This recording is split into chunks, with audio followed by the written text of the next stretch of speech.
Chapter 14. Crossing Paths Again. As if finally getting out of his dreamland and coming in terms with the reality, Anne gets up and starts running away. He runs by the side of the old lady in the beggar's clothes.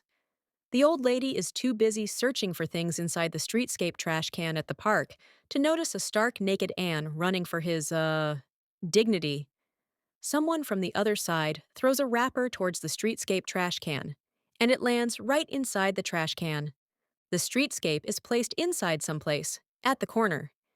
It's standing on a black and white checkered floor, though it's not as big and rusty as the one in the park. It's a smaller plastic trash can, perfect to be placed at home. Airdrie walks beside the small plastic trash can and makes his way out of the kitchen towards the living room when suddenly the doorbell starts to ring. Instead of going inside the living room, Airdrie goes straight to the front door and opens it. He is met with a man who is wearing a straw cowboy hat over his long but kinda short hair, paired with boots. Airdrie assesses the visitor from head to toe before he looks up at his face again. The visitor looks at Airdrie skeptically and says, Hola? ¿Sabes si Dam Reach vive en esta barrio? Airdrie looks at him and asks, I'm sorry, what? Vaquero says, ¿Conoces el alcance de la presa? Lo siento, es una broma de mal gusto. Pero veo que tienes un neoyorquino. El camarero de recuerdos especiales me dijo que fuera aquí. No sabía exactamente dónde vive Dam, pero sí me indicó esta dirección. Pero no lo creo ahora. Finalmente me lo dijo cuando le hice tragar una botella de whisky por la garganta. Sí, todos sus dientes estaban en el mostrador. También estaba llorando. Mocos por toda la nariz, al igual que sangre, orina y heces. Ella era un verdadero desastre. De todos modos, veo su vehículo, pero no es el color. Es dueño de este automóvil durante mucho tiempo, o lo tuvo recientemente, o sabe dónde. Dam Reach? Airdrie shakes his head and says, I'm sorry, I don't speak Spanish. Especially really long sentences. Vaquero pulls his small Spanish dictionary along with his reading glasses from his pocket. He quickly wears his glasses and holds the dictionary in front of his face. His eyes are narrowed as he reads the dictionary keenly. Vaquero reads a few pages before he starts speaking. His eyes are still at the dictionary pages, as he says in fractures English with a unique accent, Do! He pauses and looks back at the book before saying, Ooh! He looks at Airdrie, then back at the books, and continues in the same fractured English. No. He looks at the book again and says, Dump rich? Airdrie looks at him for a moment before he asks, Dam Reach? Vaquero nods and says, See? Airdrie points towards the house across from him. Then, he looks back at Vaquero and says, Maybe those people know Dam Reach. Vaquero turns around and looks at the house. Without looking back at Airdrie, he asks in his fractured English again, Dump rich? Vaquero looks back at Airdrie, anticipating an answer now, as Airdrie responds, Yeah. Vaquero says, Muchas gracias. Without another word, Vaquero turns around and starts walking towards the house across the street that Airdrie had pointed to. Airdrie immediately closes the front door and makes his way towards Dam's bedroom. Without knocking, he enters inside, tries to wake Dam up. He places his hand on the back of his right shoulder and shakes him. Dam doesn't budge at all. He is still sleeping with the same clothes that he was wearing when he came back home after the ride. Airdrie doesn't stop and keeps shaking him by his right shoulder until finally, Dam turns at the sight a bit and slowly flutters his eyes open. As soon as Dam opens his eyes, he is met with Airdrie's face, holding an unreadable expression. He looks at him with narrowed eyes, still slightly drowsy from his deep slumber, as he is lying on the right side of his body in bed. Dam asks Airdrie in a hoarse voice, What? Airdrie informs him, Vaquero was here. Dam still seems sleepy as he responds, That's nice. Dam goes back to sleep. Airdrie tries to wake up Dam again by shaking the same shoulder, this time a bit harder. Airdrie asks, Did you hear what I just said? Dam opens his eyes a little and looks at Airdrie before saying, Yeah. He opens his mouth and lets out a yawn before repeating what Airdrie had just said. Vaquero was here. As soon as he finishes the sentence, Dam goes back to sleep. Airdrie looks towards his left and wonders whatever's wrong with him. Suddenly, as if he has finally been able to decipher what Airdrie really said, Dam jumps out of bed and rushes towards Airdrie. Oh shit! Vaquero was here, what? Dam asks Airdrie as soon as he is standing near him. Yeah, he was here. But I told him to go to the Potflower's house instead, Airdrie informs him. Dam look at Airdrie for a split second before rushing out of the bedroom. Without looking anywhere, he makes his way towards the living room. Standing near the side window, beside the TV, he looks out of the house, towards Potflower's house from inside. Dam can see Vaquero knocking on the door of the Potflower residence. Dam hears Vaquero's voice in a far distant, saying, Hola! Dam stops looking and turns around, facing Airdrie's face. He whispers just enough for Airdrie to hear. Okay. We quickly go outside, go to the car, and drive away. What will happen if he sees us? Airdrie asks. Dam says as he looks at Airdrie, Let's just hope to Christ he doesn't, or else we're fucked. Airdrie asks again, Why can't we just wait until he leave? Before Airdrie can finish, his question Dam says, Let's go. As Dam interrupts Airdrie's suggestion, he quickly makes his way out of the living room. A faint noise of knocking can still be heard at a distance as Vaquero keeps on banging the door of Potflower's residence without an answer. Airdrie and Dam are quickly walking towards Dam's vehicle at the other side of the house, at a far distance from where Vaquero is knocking the door. Dam quickly stands near the driver's side, while Airdrie makes his way towards the passenger side of the car. Dam's right hand goes into his right pocket, but before he can retrieve what he is looking for, he stops. Dam's hands start searching for something around his body as he starts to panic. Dam tries to open the door, but he isn't able to. Dam quickly punches the window of the driver's side of the car. However, the window didn't break as well. Dam pauses for a moment. Then he puts his left hand on his right hand and starts running around the lawn while his mouth went big. He tries not to scream. Vaquero moves his head to the left, where Dam and Airdrie are standing. Dam and Airdrie are still and looking at Vaquero, who is knocking at the door consistently. Suddenly, Vaquero is looking back at the door and continues knocking. Dam looks confused. Nonetheless, he quickly sprints towards his house, leaving Airdrie to keep an eye at Vaquero. 1 minute and 30 seconds pass, and as fast as Dam could, he brings the keys out of the house and immediately unlocks the driver's side door before opening it and ducking inside as soon as he can. Airdrie is still looking at Vaquero while standing at the passenger side of the side. He then gets inside the passenger side and closes the door once he's settled inside. Dam turns the key in the ignition, and the engine roars to life. He slowly takes his car out of the driveway as he drives slowly towards the street. When Dam's vehicle slowly turns right, Vaquero moves his head to the left again. Dam's vehicle stops. Vaquero looks towards it and keeps knocking on the door again. With that, Dam's vehicle drives away. Hola! Vaquero calls out again, but doesn't receive an answer. He stops and decides not to waste more of his time knocking at the unknown door. Vaquero then walks back to Dam's house. When Vaquero gets to Dam's front door, he notices that Dam's vehicle is gone. Probablemente se fue a trabajar, he muttered to himself. Vaquero looks around and walks away. Dam's vehicle is driving it on the bridge and is heading towards the city. Inside the vehicle, Dam seems shaken but relieved. Fuck, that was close, he says. Airdrie affirms his statement as he says, Yeah, too close. Dam looks at Airdrie from his right and says, Thanks for distracting him. Airdrie responds, You're welcome. Dam and Airdrie are quiet inside the vehicle for a while. Airdrie looks down from his left. Suddenly, Dam coughs, and after a pause, he says, Also, thanks again for warning me about Vaquero back there. Airdrie doesn't look at Dam as he says, You're welcome again. But is it safe to go back there?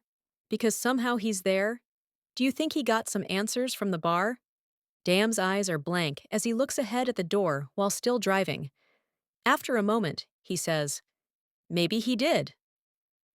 But don't worry about him. He's just after me. He's not coming for you to get to me. Yesterday, I was just fooling you about the silly things I said about Vaquero, just because I didn't want to go into town. Sorry about that. Airdrie looks at Dam and says, It's all right. It did seem a little over-exaggerated.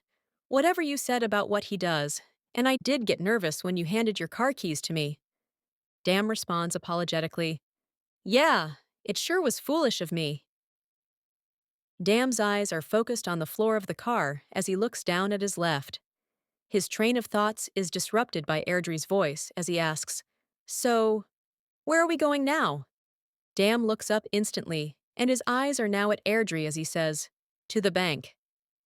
As Dam had informed earlier, they are now standing in front of the bank. Dam and Airdrie are waiting in line at the bank. Dam and Airdrie get to the counter. The teller gives Dam a check, and Dam hands over the check to Airdrie.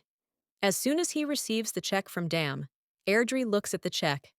Airdrie looks at the amount written on the check, which was 2,500. Airdrie looks back up at Dam and says, I have to go to my bank now. Dam nods, and they make their way to Dam's car once again. After driving for a while, Dam and Airdrie are now standing in front of another bank. They are waiting in the line for their turn, so Airdrie can deposit the check in his account. Dam and Airdrie get to the counter, and Airdrie gives the check to the teller. They both step out of the bank once their job is done there. They go straight to the vehicle, and both of them open the respective doors of the vehicle before getting inside. They sit in the vehicle at the same time and close the door after they're inside. Dam starts the engine once again and asks, Hey, want to get some shaved ice drinks? Dam parks the vehicle on top of the hill. Dam and Airdrie are eating their shaved ice drinks with red plastic spoons as they are still sitting inside the vehicle. Dam quickly looks towards the bottom of the hill, then he goes back to eating his shaved ice drink. Suddenly, as if something just came under his notice, he looks back down the hill and looks at someone. Holy shit! Dam exclaims. Airdrie is still slurping his drink as he looks at Dam and asks, What? Dam says, It's her. Airdrie asks, Who? He slurps his drink some more before saying, The cleaning lady? The clean... Dam stops in his tracks and looks at Airdrie from his right. Then he says, Yeah, the cleaning lady. Airdrie, still slurping his drink, says, Really? Which one is she? Dam looks again and points at her while saying, She is the one who is sitting on the bench, wearing the black leather jacket and blue jeans, holding a phone in her soft little hands, looking beautiful as always. Airdrie looks towards the bottom of the hill. He sees the cleaning lady as she throws her cell phone on the ground, with anger and frustration. Then she picks it back up. Finally, she takes off her jacket and puts it on the bench and rolls up her sleeve. She starts to rub her forehead. Dam's mouth opens while he's looking at her. Little saliva started to come out from Dam's mouth. Airdrie looks back at Dam and asks, Why is she wearing Anne's shirt? Dam asks, Huh? Dam looks at Airdrie and cleans the saliva off his mouth. Airdrie repeats his previous question again, but this time making it as a statement rather than a question. She is wearing Anne's long-sleeved shirt. Dam looks back at the cleaning lady and notices the shirt.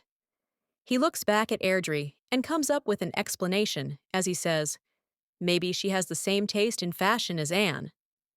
Yeah, Airdrie says as he slurps his drink. I guess you're right. The cleaning lady notices something and looks around the area. Then she looks up and notices Dam's vehicle. Airdrie looks at her and then at Dam as he says, I think she has noticed us. The cleaning lady doesn't wait for another second as she gets up from the bench where she was sitting and walks up the hill. Dam puts his shaved ice drinks on the dashboard and pulls out his sunglasses from inside of his jacket and starts putting them on. Dam looks back at the cleaning lady. She's now walking on top of the hill, close to Dam's vehicle. Dam starts the vehicle, but the vehicle is staling. Dam tries to start the vehicle again, but the vehicle is still staling. The cleaning lady is halfway top of the hill. Dam looks at her, worried, and tries to start the vehicle for the third time. Yet again, the vehicle is still staling. The cleaning lady is at the driver's side window now. Dam looks at the cleaning lady while still trying to start the vehicle. Finally, after a couple of more attempts, The vehicle starts. Dam looks up and smiles at her. Dam greets her as he says, "Hi." The cleaning lady doesn't seem to be in a mood for greetings, as she asks rather furiously, "Why the fuck are you perving on me?"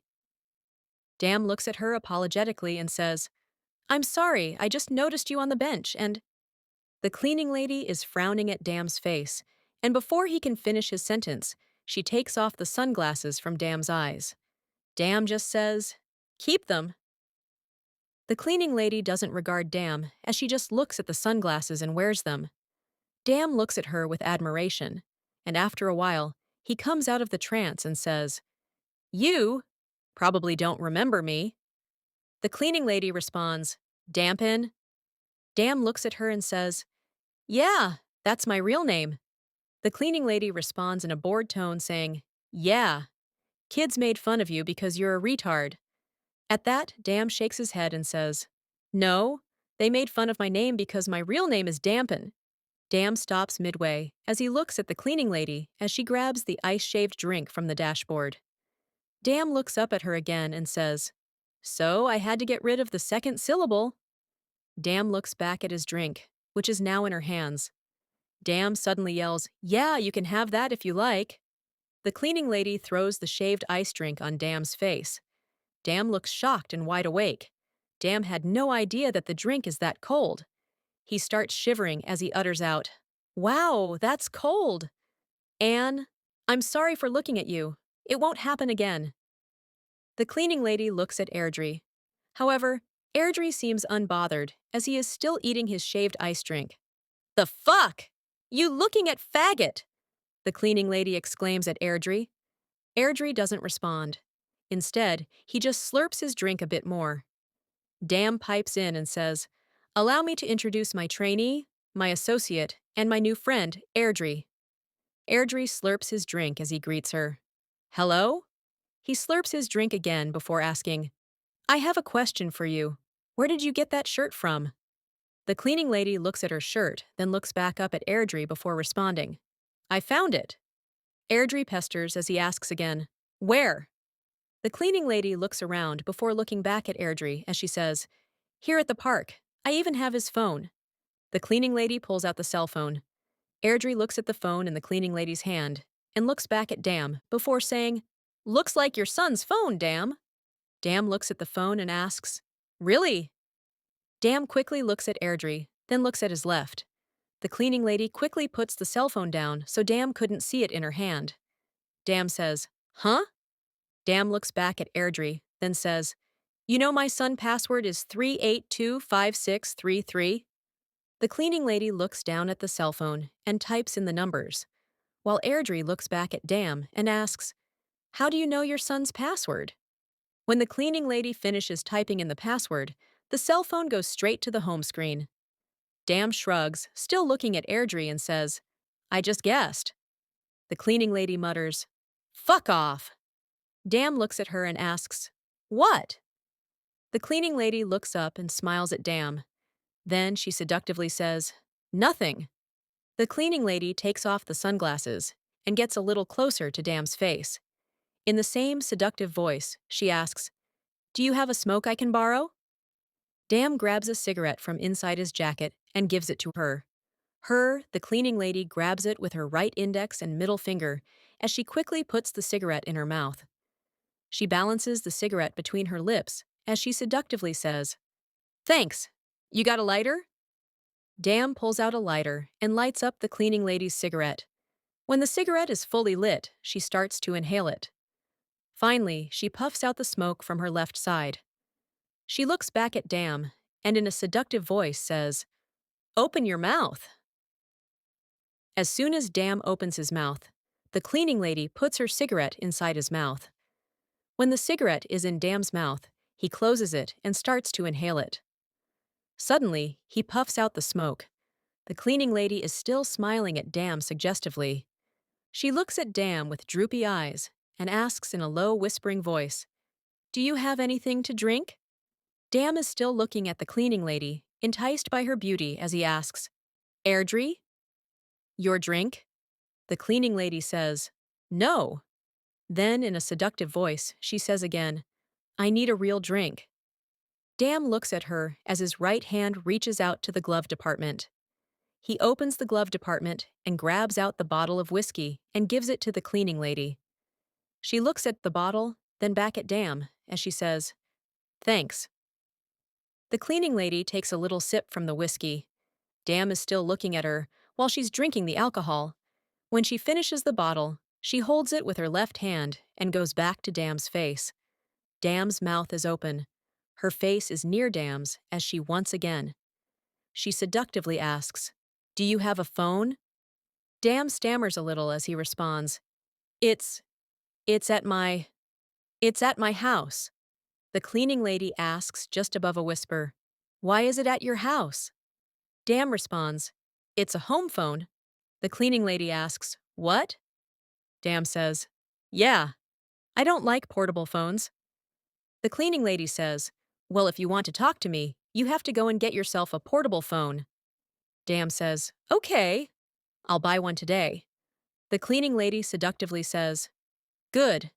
Then she gets a little closer to Dam's face and suggests, "But you should steal it instead. Save money." "Good idea," responds Dam. Airdrie, who was watching this whole conversation without a word, suddenly says, "No, Dam, don't do that." The cleaning lady looks at Airdrie, who ignores her, and continues speaking to Dam. "You told me you're not going to steal. And besides, a friend told me about this store that sells really good cell phones for the right price. I can take you there if you like." Dam hears Airdrie's suggestion and says, "Well, that sounds like a better thing, but..." The cleaning lady cuts him off as she says, "So, you're going to take that advice from this faggot over here?" Dam looks at her and drawls, "Ah." Then Dam looks at Airdrie. Airdrie looks at him before Dam drawls again, "Ah." Dam looks back at the cleaning lady. The cleaning lady is still looking at him. Dam looks back and forth. Then he looks towards the cleaning lady again before saying, "Well, we better go and get that phone. Don't want to waste any more of your time talking to us." The cleaning lady calls out, "Dam?" "Yeah?" Dam responds before looking back at the cleaning lady and smiles. The cleaning lady insists, "Make your decision." "Bye, miss?" Dam says. The cleaning lady walks away. Dam looks at her back and says, "Ah." I thought she was going to tell me her name. Dam puts the gear stick in reverse and turns his back to see if anyone is behind his vehicle. Then he looks at Airdrie and asks, "So, what do you think of her in person?" Airdrie responds with a straight face, "As I said before, not a nice person,